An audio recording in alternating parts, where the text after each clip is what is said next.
ஸ்ரீமதே ராமானுஜாய நமஹ. ஆழ்வார் எம்பெருமானார் ஜீய திருவடிகளே சரணம். ஆச்சாரியர்கள் திருவடிகளே சரணம். ஸ்ரீமத் வதூல குலவாரிதி பூர்ணச்சந்திரம் ஸ்ரீமன்மஹாரிய சரணாம்புஜ சஞ்சரீகம் ஸ்ரீ சிங்கராரிய கருணாப்த சமஸ்தபோதம் பக்தியாச்ச யோக நரசிம்ம குரும் ஸ்ரயாமி. அடியேன் ஸ்ரீனிவாசதாசன். நம்ம ஆழ்வார் ஆச்சாரியர்கள் கிருப்பையில நம்ம ஸ்ரீ வைஷ்ணவ வேதிகா குழாம்ல 3 பத்துக்கள் திருவாய்மொழியில சந்தையும் ஆய் அதோட யதாசக்தி யதாமதி நம்மளால முடிஞ்ச அளவு அதோ ஒரு சார சங்கிரகமா அதோட அர்த்தத்தை அன்வயிச்சிருக்கோம் இல்லையா. ரொம்ப எல்லாத்துலயும் போலனாலும் அடியனோட ஒரு ஆச்சாரியர்கள் சாதிச்சதும் சரி, ஈட்டுல ஒரு பாசுரத்துக்கான சம்மரி, பதவுரை வித்யார்த்த தீபிகையில இருந்து பதவுரை இதெல்லாம் பார்த்துன்னு வந்துருக்கோம். ஓரளவுக்கு அன்வயிச்சிருக்கோம். இப்போ 4ஆம் பத்துக்குள்ள போனோம். ரொம்ப இம்பார்ட்டன்ட் பதிகங்கள், ரொம்ப இம்பார்ட்டன்ட் பத்துக்கள் திருவாய்மொழியோட சென்டரா இருக்கு இல்லையா. 4ஆம் பத்து, 5ஆம் பத்து, 6ஆம் பத்து சென்டர் பீஸ் அப்படின்னு சொல்லலாம். ஏன்னாக்கா திருவாய்மொழியே துவயத்தோட தீர்க்க சரணாகதி தான் திருவாய்மொழி இல்லையா. துவயம் என்ன அனுஷ்டிக்கிறது? அனுஷ்டான பிரகாசமா இருக்கிற ஒரு மந்திரம் துவயம். அனுஷ்டான பிரகாசமானா நம்ம எதை அனுஷ்டிக்கணுமோ அதை சாதிக்கிறது துவயம். அப்ப என்ன சொல்றது? சரணம் பிரபதியே பார்த்தோம் நம்ம. இதெல்லாம் போனதையும் சரணம் பத்துகிறார் அப்படின்னா என்ன? நம்ம எதை அவரவர்கள் எதை அனுஷ்டிக்க கூடியதை காட்டுறதுதான் துவயம் அப்படின்னு தெரிஞ்சுக்கிறோம் நம்ம. அப்போ அதுல என்ன ஆகுது? முதல்ல உபாயத்தை சொல்றார். உபாயத்தை பத்தி ஒரு அனுஷ்டானம். அடுத்தது அதுக்கு மேல எதை நம்ம பிராபியமா பட்டணும் அப்படின்றதுதான் துவயத்துல பேசப்படுறது இல்லையா. இது என்னன்னா அனுஷ்டான பரமா இருக்கு அப்படின்னு துவயத்தை சொல்றோம். அதனால ஃபர்ஸ்ட் உபாயம், அப்புறம் பிராபியம் துவயத்துல வருது. ஆனா நம்ம நிறைய தடவை பார்த்திருப்போம். இப்ப ஆழ்வார் பிரபந்தம் எந்த மாதிரி இருக்கு? மோர் தேன் அனுஷ்டான பரியந்தம் ஆழ்வார் அனுஷ்டிக்கிறார், எல்லாத்தையுமே இல்லைன்னு சொல்லல. அதெல்லாம் தாண்டி ஆழ்வார் திவ்ய பிரபந்தங்கள்லாம் உபதேச பரமா இருக்கு இல்லையா. அதனால முதல்ல பிராபியத்தை சொல்லிடுறார் ஆழ்வார். என்னது பிராபியம்னா என்னது, எதை போய் பத்தணும், என்ன பண்ணணும், கைங்கரியத்தை பத்தி விவரிச்சுடுறாரு. அப்புறம் அந்த பிராபியத்தை அடைவிக்க கூடிய உபாயம் என்னதுன்னு அடுத்த 3 பத்துக்கள்ல சொல்றாரு. அப்போ என்ன வருது? முன்னாடி முதல் 3 பத்துக்கள்ல பிராபியத்தை சொல்லிட்டார் ஆழ்வார். 1, 2, 3 டிகேட்ஸ்ல பிராபியம், 4, 5, 6ல உபாய பரியந்தமா ஆழ்வார் பாடுறாரு அப்படின்னு பாக்குறோம் நம்ம. சோ அப்ப என்ன? துவயமகாமந்திரத்தையே புரட்டி போடுறார் ஆழ்வார் அப்படின்னு சொல்லலாம் நம்ம. சரி, இப்போ முதல் 3 பத்துக்கள்ல என்ன சொல்றாரு ஆழ்வார்? நிறைய நம்ம ரொம்ப டீப்பா நிறைய தடவை சேவிச்சாச்சு. ஆனாலும் குவிக் ரீகேப் மாதிரி என்ன சொல்றாரு? எம்பெருமான தொழணும். அது எம்பெருமான எப்படி தொடருது? நம்ம கைங்கரியம் தான் செய்ய முடியும், அதுதான் பிராபியம். அதுதான் ரொம்ப அந்த உயர்வர உயர்நலம். முதல் 10க்கே அந்த பாசுரம், அந்த பதிகம் தான் சம்மதியா இருக்கு. அந்த பதிகத்துக்கு அந்த பாசுரம் அந்த மாதிரி ஃபுல் 3 பத்துக்கும் எம்பெருமான தொழணும். அவனை எப்படி தொழ முடியும்? கைங்கரியங்கள் செய்துதான் அவனை தொழ முடியும். அந்த கைங்கரியம் தான் பிராபியம். இதுதான் அர்த்தம். அடுத்தது என்ன சொல்றார்? அந்த கைங்கரியம் செய்யணும்னா கூட எப்படி செய்யணும்? தனக்கேயாக என்னை கொள்ளும் இதே அப்படின்னு சாதிக்கிறான் இல்லையா. அப்போ எம்பெருமானோட உகப்புக்காக அவனுக்கு என்னென்ன விதமா பிடிச்சிருக்கோ அதெல்லாம் நான் பண்ணுவதற்கு தயார் அப்படின்னு சொன்னா அதுதான் பிராபியம்னு சொல்றார். அப்புறம் பார்த்தோம் 3வது அந்த பிராபியத்தை நிஷ்கரிச்சுன்னா என்ன அர்த்தம்? தீர்மானமா இப்போ நம்மளுக்கு ஏதாவது ஒண்ணு வேணும்னா இல்ல இதுதான் வேணும், இந்த பிராண்ட்ல அல்பத்தனமா ஒரு ரொம்ப ரெலவெண்டா ஆண்கள்ல இருக்கிற எக்ஸாம்பிள் சொல்றேன். வெள்ளைக்கட்டி. அந்த வெள்ளைக்கட்டியில நம்மளுக்குன்னு ஒரு பிராண்ட் வச்சுருக்கோம். அதே பிராண்டு வெள்ளைக்கட்டி தான் வேணும் கடைக்கு போனா. இல்லைன்னா அக்கார அடிச்சலும் சரி, சக்கரை பொங்கலும் சரி நன்னா வராதுன்னு நம்மளுக்கு தீர்மானம். இல்ல அதுல இன்னும் கொஞ்சம் வெள்ளம் கலர் கம்மியா இருந்தது, இந்த கலர் ஜாஸ்தியா இருந்தது பண்றோமா, அதுதான் தீர்மானமா. இதுல வெள்ளத்துல தீர்மானமா. இங்க அண்ணலே ஆறவங்கன்ற மாதிரி ஆழ்வாருக்கு கண்ணன் தான் எல்லாமே. அதனால அந்த கண்ணன் மேல நிஷ்கரிச்சு பிராபியத்தை என்னன்னு சொல்றாரு ஆழ்வார். அவ்வளவுதான். தீர்மானமா காட்டி கொடுத்துள்ளார் ஆழ்வார் அப்படின்னு பார்த்தோம். சோ இது 3ம் தான். எம்பெருமான தொழணும், அவனுக்கே கைங்கரியம் பண்ணாதான் தொழ முடியும். அந்த கைங்கரியத்தை அவனோட உகப்புக்காக பண்ணணும். இதுதான் பிராபியம். இதுதான் நம்ம பண்ணக்கூடிய ஒரே விஷயம். அதை நிஷ்கரித்து தீர்மானமா சொல்றார் ஆழ்வார் அப்படின்னு பார்த்தோம் முதல் 3 பத்துக்கள். இப்ப அடுத்தது 4ஆம் பத்து ஆரம்பிக்கணும் இன்னைக்கு இல்லையா? அதுல உபாயம் என்னது அப்படின்னா அந்த பிராபியத்தை அடையக்கூடிய வழி என்ன வழி இன்னதுன்னு காமிக்க போறார். அவன் தாளிமைகள் தான் அவனோட திருவடிகளை தான் போய் பத்தணும்னு காமிக்கிறார் ஆழ்வார். 3 பத்துலயுமே சரணாகதி, அதனாலதான் தீர்க்க சரணாகதி, இழுத்து விவரணமா சரணாகதிய சாதிச்சிருக்காரு ஆழ்வார்னு பாக்குறோம். சரி, ரொம்ப அழகா ஆழ்வாரோட ஒரு பெஸ்ட் குவாலிட்டி என்னன்னாக்கா, நம்ம ஆச்சாரிய அடியனோட எல்லா ஆச்சாரியர்கள் மாதிரி எல்லாத்தையும் ஒரு மணி நேரம் 1.5 மணி நேரம் உபன்யாசம் நடக்கும். உபன்யாசத்துக்கு அப்புறமும் சரி, அடுத்த வர உபன்யாசத்துக்கு முன்னாடியும் ஒரு சினாப்சிஸ் மாதிரி அழகா கொடுத்துருவான். ஒரு 10 பாயிண்ட், இதெல்லாம் பார்த்தோம் அதெல்லாம் பார்த்தோம் அப்படின்னு. அன்னைக்கு கூட நம்ம மதுரகவி மழலையில புத்தூர் பாலாஜி சுவாமி வந்துட்டு எல்லாத்தையும் நல்லா தீர்க்கமா சாதிச்சுட்டு கடைசியில ஒரு 4-5 பாயிண்ட் குழந்தைகளுக்கு சொன்னாரு. அந்த மாதிரி ஆழ்வார் என்ன பண்றார், முதல் பாசுரத்திலே சொல்லிடுறார், இதுதான் சொல்ல போறேன் அடுத்த 300 பாசுரத்துக்கும். என்ன சொல்றார், திருநாரணன்றால் சிந்தித்து உயினோம். அது அப்படி என்ன, இது பார்த்தோம் போன தடவையும். பிரம்மச்சாரியான பெருமான் கிட்ட போய் சரணம் புகழ்ந்து நம்மளோட சம்பிரதாயத்திலேயும் கிடையாது. விராட்டியோட கூடியிருக்கிற பெருமாளுக்குதான் திருவுடன் கூடிய மார்பா சொல்றோம் இல்லையா? அப்போ துவயத்திலையும் அதேதான் ஸ்ரீமன் நாராயணாயன்னு சொல்றோம் இல்லையா? சரணம் அதுதான் திருநாரணன்றால் சிந்தித்து உயினினோம் அப்படின்னு விராட்டியோட கூட சேர்ந்து இருக்கிற பெருமாள் சேர்த்தில சரணாகதி அப்படின்னு சாதிக்கிறார். அப்போ இதுல என்ன, துவயத்தோட பூர்வ கண்டத்தோட அர்த்த விசேஷம் தான் இதுல காமிச்சு கொடுக்கிறார் ஆழ்வார் அப்படின்னு பார்க்க போறோம் நம்ம. சரி, இப்போ இது ஒரு சம்மரி. இப்போ இதுக்கு முன்னாடி திருவாய்மொழிக்கும் இந்த திருவாய்மொழிக்கும் ஒரு பேரலல் பார்க்கணும். பேரலல்னா ஒரு சங்கதி, அது எப்படி ஓடுறது, ஆழ்வாரோட நிலை என்ன, இந்த இடத்துல ஆழ்வாரோட நிலை என்ன அப்படின்னாக்க, ஆழ்வார் முன்னாடி ரொம்ப சந்தோஷமா இருக்காரு. இப்பதான் பார்த்தோம் இல்லையா? என்ன சொல்றார், துக்கம் இல்லை, அல்லல் இல்லை, தளர்வில்லை. என்னது இதுக்கு முன்னாடி சன்மம் பல இல்லையா? அதுல என்ன சொல்றாரு, எதுவுமே இல்ல, பரிவு இல்ல, தளர்வு இல்ல, துக்கம் இல்ல, எவ்விதமான குறைகளும் இல்ல ஆழ்வார்க்கு அப்படின்னு சாதிச்சுடுறாரு. அப்புறம் என்ன ஆகுது, ஆழ்வார்க்கே ஒரு உரித்தான ஒரு ஹேபிட். என்ன ஹேபிட், கொஞ்சம் யோசிச்சோம்னா நம்மளுக்கே தெரிஞ்சுக்கும். அவர் ரொம்ப சந்தோஷமா தான் இருக்காரு. ஆனா ஆழ்வார்க்கு எப்பவுமே அது மட்டும் போராது. உடனே சுத்தி பாத்துருவார், எல்லாரும் யாரெல்லாம் இருக்கா, இவாள்லாம் எப்படி இருக்கா, நம்மளோட சேர்ந்து இவாளெல்லாம் அனுபவிக்க முடியுமா, அச்சோ இவர்கள்லாம் இப்படி அல்லல் பட்டு இருக்காளே, இவாள்லாம் ஒரு அல்ப வெள்ளம் விஷயத்துக்கு ஒரு சண்டை, அதே வெள்ளம் கிடைக்கணும், அல்பம் ஒரு வெள்ளம் விஷயத்துக்கு அந்த மாதிரினா மற்ற விஷயத்தெல்லாம் யோசிச்சு பாருங்க. இந்த ஸ்கூல்ல அட்மிஷன் கிடைக்கணும், இந்த ஆபீஸ்ல தான் வரணும், 98-99% தான் வரணும், 99.5ல அத்தனை ஒரு காம்படிஷன். இப்போ இந்த மாதிரி எத்தனையோ விஷயாந்தரத்துல இருக்கும் இல்லையா? சோ இந்த பதிகம் ஒரு நாயகமாயும் திருப்பி மீண்டும் உபதேச பதிகமாவே தான் அமையிருக்கு. சரி, இப்போ ஆழ்வார் அவர் ரொம்ப சந்தோஷமா இருக்கிறது போராதுன்னு உபதேசம் பண்றார்.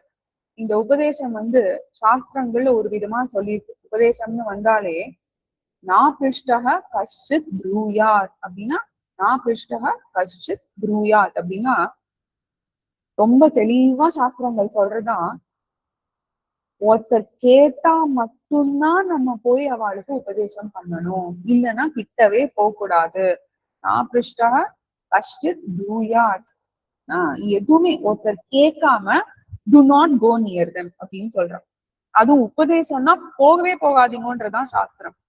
சரி, இப்போ சுவாமி ரொம்ப அழகா பரவசு சுவாமி சாதிப்பார். இப்போ இந்த காலத்துக்கு வாங்கோ, இந்த காலத்துல யோசிச்சு பாருங்க, யூடியூப் இருக்கு, நம்மளும் யூடியூப் வச்சுருக்கோம். யூடியூப்ல இது சுவாமியோட எக்ஸாம்பிள். கமெண்ட்ஸ்ன்னு ஒரு செக்ஷன் இருக்கு.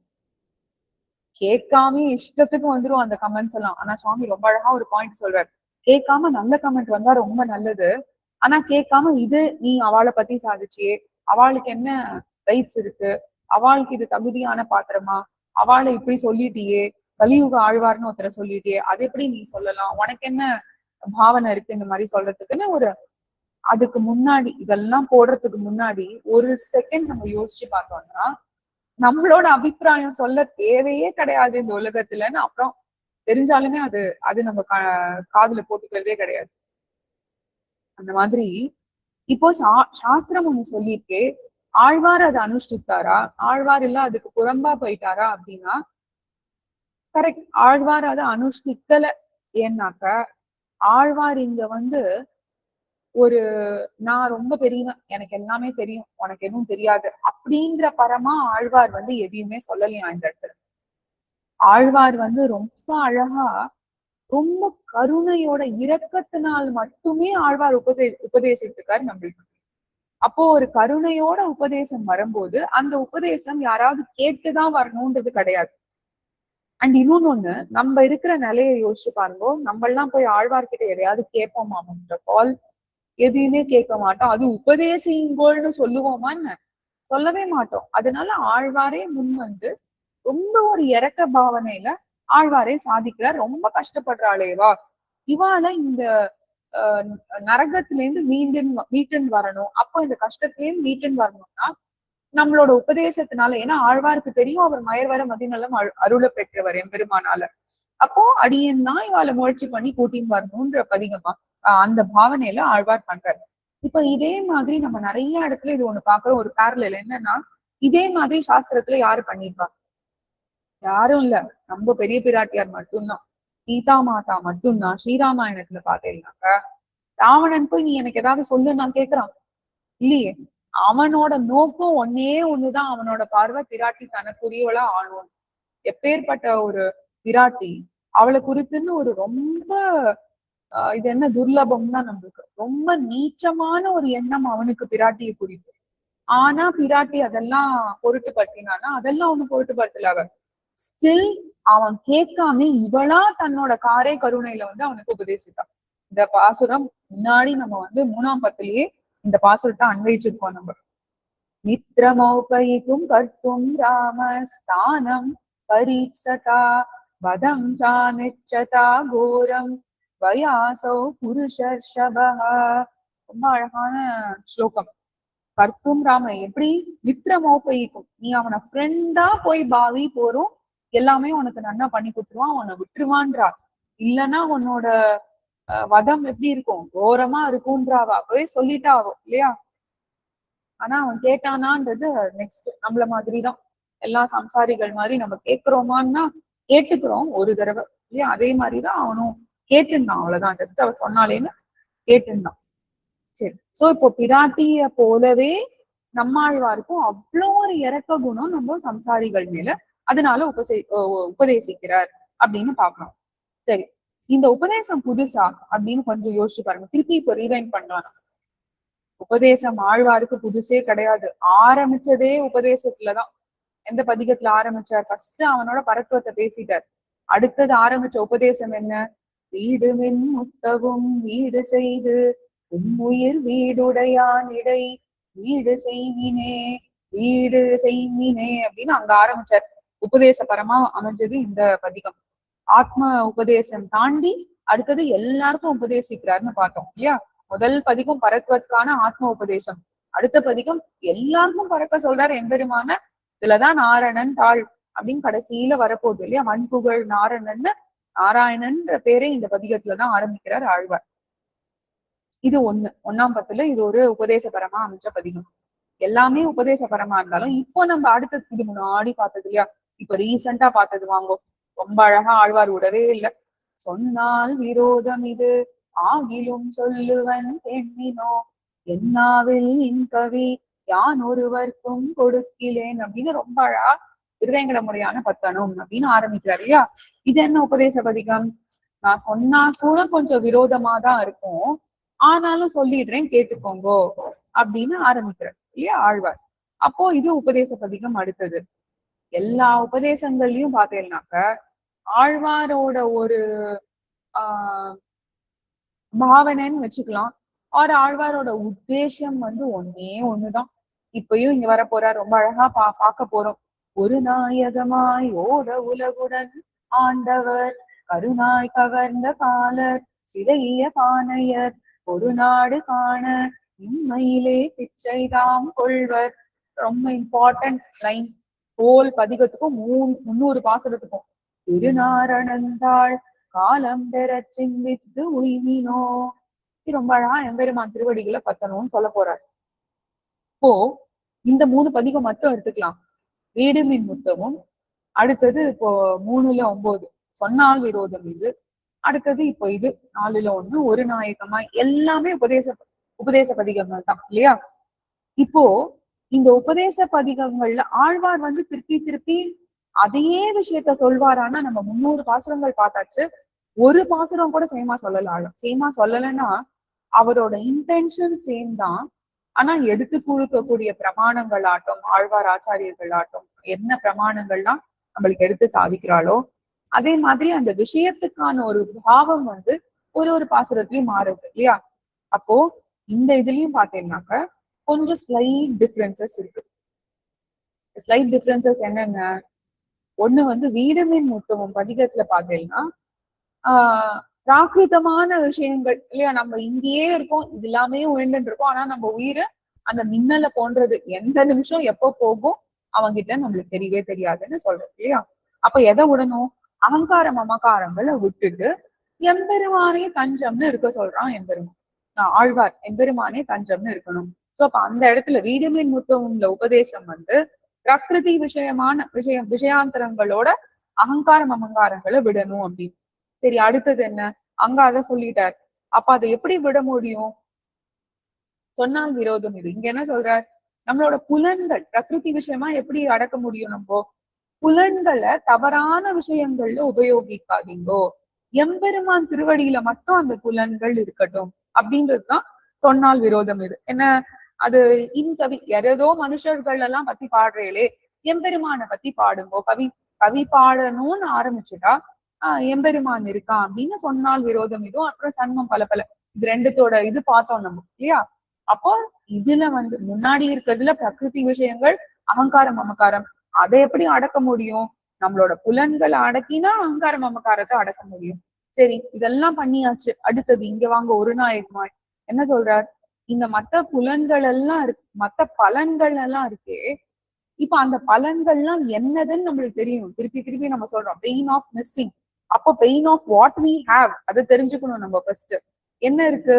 ரொம்ப அல்பம். இது ரொம்ப அல்பம்னா இன்னும் பெரிய விஷயமே கிடையாது. இது இன்னைக்கு அது அதோட உயிர் அவ்வளவுதான் போயிட்டே இருக்க போகுது. ஒரு வெள்ளம்னா அதோட உயிர் எவ்வளவு இருக்கும்? 2 தடவை காரடைச்சல் பண்ணலாம், அவ்வளவுதான். அதுக்கப்புறம் நிச்சயமா இருக்குமான்னா இருக்கவே இருக்காது. அடுத்தது அஸ்திரம். அது ஸ்திரமா இருக்கான்னா எம்பெருமான் மாதிரி கிடையவே கிடையாது. அது அஸ்திரம். It is not even stable.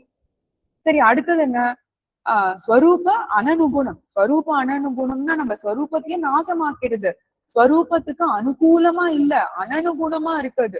ரொம்ப ஆப்போசிட்டா இருக்கு ஸ்வரூபத்துக்கு. எது? இந்த மத்த பலன்கள் விஷயாந்தரத்திலேருந்து நம்மளுக்கு வர பலன்கள்லாம் அல்பமா இருக்கு, அஸ்திரமா இருக்கு, ஸ்வரூபானுகுணமா இருக்கு. எதுவுமே நம்மளுக்கு சேராத வகையாதான் இருக்கு. ஆனா எம்பெருமான் திருவடிகள் எப்படி இருக்கு? நம்மளுக்கு பகவத் பிராப்திய பலனா நினைக்கிறதுக்கு ஒரே வழி என்னன்னா எம்பெருமானோட கழல்கள் திருவடிகள் தான். இன்னும் ரொம்ப அழகா சொல்ற. ரொம்ப பெரிய கான்செப்ட். முடிஞ்ச அளவு அடியன் சில பாயிண்ட்ஸ் இதுல எடுத்துன்னு வந்திருக்கேன். இதுல ஏதாவது மிஸ்டேக்ஸ் இருந்தா அது அடியனை தான் செய்யணும். குடுகுடுன்னு டைப் பண்ணதுனால 100 தடவை அடியன் ரிவ்யூ பண்ணிடுறேன் அப்புறமா. சோ இப்ப என்ன? வீடுமின் முத்தவும்ல ரொம்ப பிரகிருதி விஷயமா இருக்கு, அகங்காரம் மமகாரங்களை விடுமோன்றார் உபதேசம். சொன்னால் விரோதம் இதுல என்னதான் அந்த பிரகிருதி விஷயமா இருந்தாலும் எப்படி அகங்காரம் மமகாரத்தை குறைக்கிறது?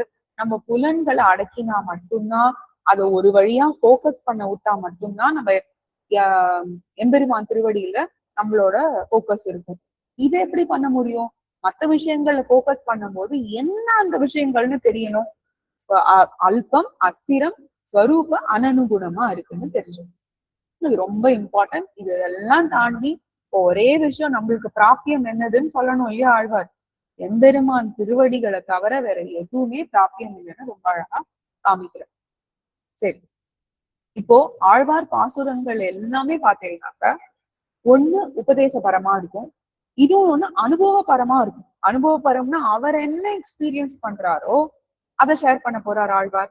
அடுத்தது உபதேசம். அவர் எக்ஸ்பீரியன்ஸ் பண்ணதுல இருந்துதான் ஆழ்வார் உபதேசம் பண்றார்.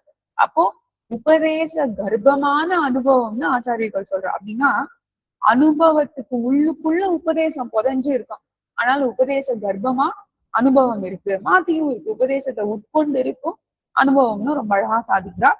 ஆனா இது ரொம்ப அழகா காமிச்சார். காலம் பெற சிந்தித்து உயிரினோன்னு சொல்றாரு இல்லையா? உபதேசபரமா இருக்கு. ஆனா எல்லாத்துலயும் பார்த்தீங்கன்னா இது ரெண்டோட மிக்ஸ் தான் இருக்கு. உபதேசமும் இருக்கு, அவரோட அனுபவத்தையும் சேர்ந்து சாதிக்கிற அந்த வகையில இந்த பதிகம் ஒரு நாயகம் வாய்ந்த பதிகம் வந்து உபதேசபரமா அமைஞ்சிருக்குன்னு சொல்லலாம். சரி, இப்போ சொன்னால் விரோதம் இது 3ல 9வது திருவாய்மொழி, 3ஆம் 10ல 9ஆம் திருவாய்மொழி. சொன்னால் விரோதம் இது மானிடரை பாடாதீங்கோ, எம்பெருமான் திருவடிகள்ல மட்டுமே போக்கஸ் பண்ணிட்டு இருமோன்னு ஆழ்வார் சொல்லியிருக்காரு. அடுத்தது 3ஆம் 10ல 10வது திருவாய்மொழி, ஜன்மம் பல பல. நல்ல வேளைன்னு அவர் கொஞ்சம் வந்து ஆசுவாசப்படுத்திக்கிறார். என்னன்னாக்க அடியேன்னு மத்ததுங்கள்ல எல்லாம் போய் பாடல, மத்த தேவதாந்திரங்கள் ஆட்டம் விஷயாந்திரம் ஆட்டம் சம்சாரிகள் மாதிரி அடியேன் அது எல்லாத்தையும் போய் பாடல அப்படின்னு கொஞ்சம் சந்தோஷப்படுறார். அப்புறம் யோசிச்சு பாக்குறார், இப்ப இந்த பதிகத்துல ஆழ்வார் உபதேசிக்கணும்னா முன்னாடி அவர் ரொம்ப சந்தோஷமா இருக்கார். அப்ப அதுக்கும் இதுக்கும் என்ன லிங்க் யோசிச்சு பாக்குறாரு ஆழ்வார்.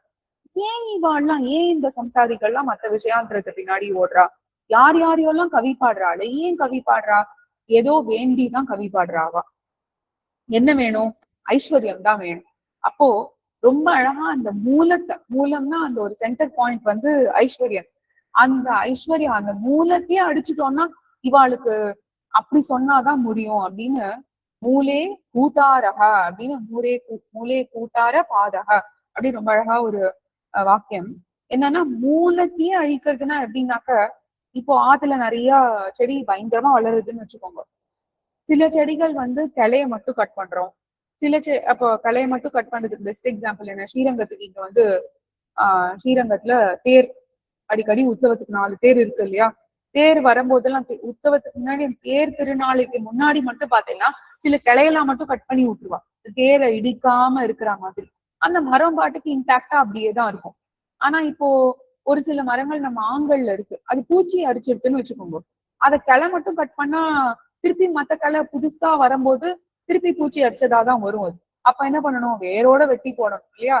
ஆழ்வாருக்கு இப்ப அதுதான் குறிக்கோள். என்னன்னாக்க நம்மளோட இந்த ஐஸ்வர்யத்துக்கான புத்திய வேரோட வெட்டினாதான் இவன் எம்பெருமான் திருத்தாள்ல வரப்போறா அப்படின்றது ஆழ்வார் பார்த்துட்டாரு. அப்ப எங்கெல்லாம் கிளைய மட்டும் வெட்டணுமோ ஆழ்வார் நம்மளுக்கு கிளைய மட்டும் வெட்டுறாரு, எங்கெல்லாம் வேரோட அறுக்கணுமோ வேரோட அறுக்கிற. இந்த பதிகங்கள் ரொம்ப ரொம்ப இம்பார்ட்டன்ட் பதிகங்கள், முன்னாடியே அடியேன்னு சொன்னேன். இப்போ ஏன் இது இம்பார்ட்டன்ட், என்ன வேரோட அறுக்கிறாருன்னா நம்மளோட விஷயாந்திரத்துக்கான புத்திய வேரோட அறுக்கிறார் ஆழ்வார்.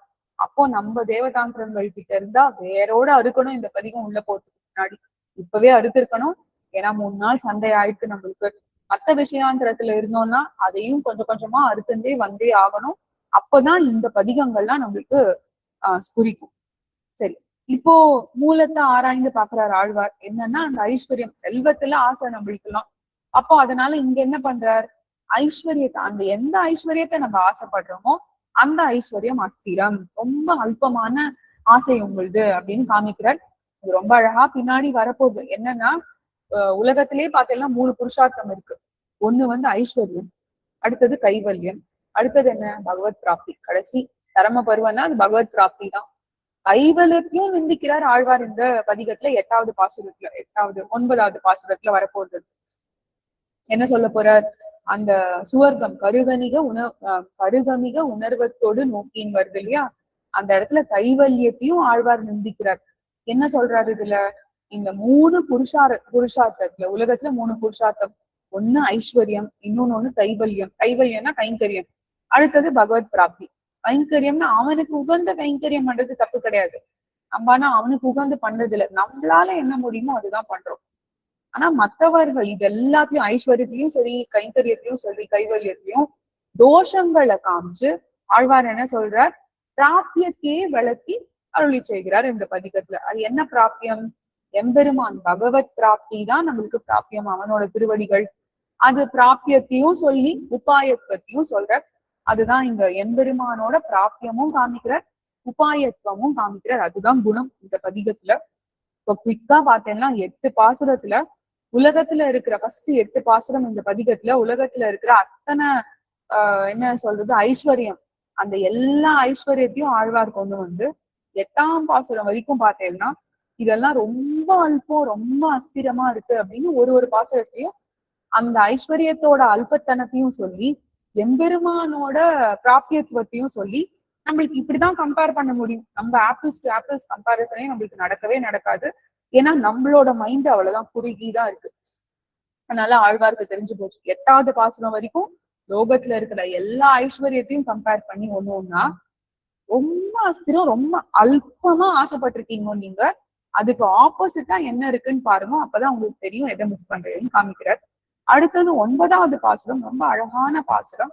இதுலதான் அந்த குடிமண்ணும் இன் சுவர்க்கம் எய்தியும் நீள்வர்கள் நீழ்வில்லை அப்படின்னா என்ன?